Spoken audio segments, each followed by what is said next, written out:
Former President Donald Trump will be speaking in Arizona in the next hour. The polls are showing that Trump is more trusted on the economy. According to the voters, they say the economy is the #1 issue and the budget battle looms large. So if we take a look at it, October the 1st is the funding deadline. The Republicans want to increase the election security tied to the budget.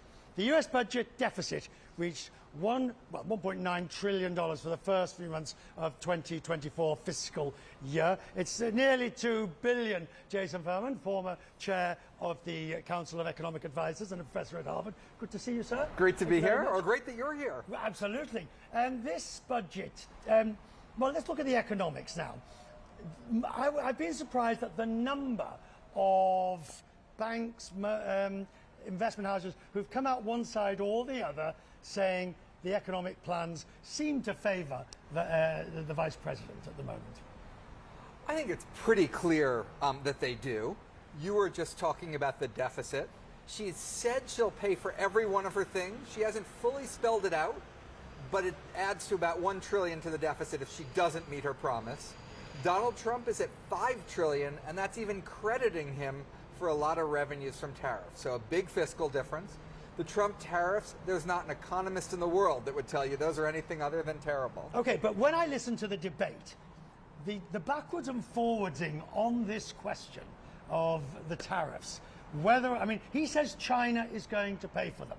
He says the revenues that will come in, this is the former president, not me, that the revenues coming in will pay the cost of the tariffs. Oh, well, there's two different questions here. One is, if he does these tariffs, will the government raise money? Yes, it will. And that'll pay for his plan. The second question is, where's the money coming from? It's coming from Americans. And the third question is it enough to pay for his plans? No way. He'll get about $1.5 trillion from the tariffs. His plans are about $7.5 trillion. He can't come close to paying with them for tariffs. Isn't there a very valid argument, though, very valid, when we say, hang on, the Democrats in office, the Biden-Harris administration, kept most of the Trump tariffs, and yet they made such a bellyache about it when they were put on, but they kept most of them. I think that's a totally valid argument. I wish they had gotten rid of the Trump tariffs. I think they were poorly designed.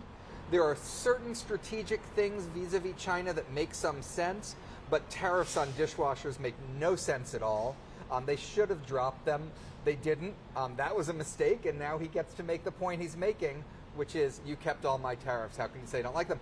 But by the way, don't be confused. There is a massive difference between across-the-board tariffs on every country in the world and what the Biden administration kept from Trump.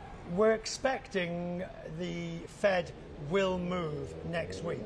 I'm guessing you expect that too.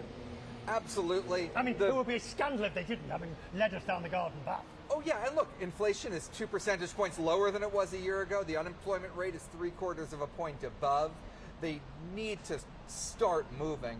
I would start with a 1/4 point. I don't think they need to do a 1/2 point, but they need to do something.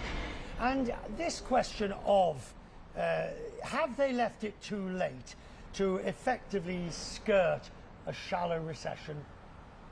I think they're probably fine. Probably, you never know. They're balancing risks. At this point, the recession risks have grown, the inflation risks have receded. If they'd had all the data, they would have moved at the last meeting. I'm sure Jay Powell was kicking himself when that jobs report came back. Why didn't we start in July? The difference between starting in July and starting in September, though, very small when it comes to the economy. I see the ECB cut. We'll talk about that in just a moment.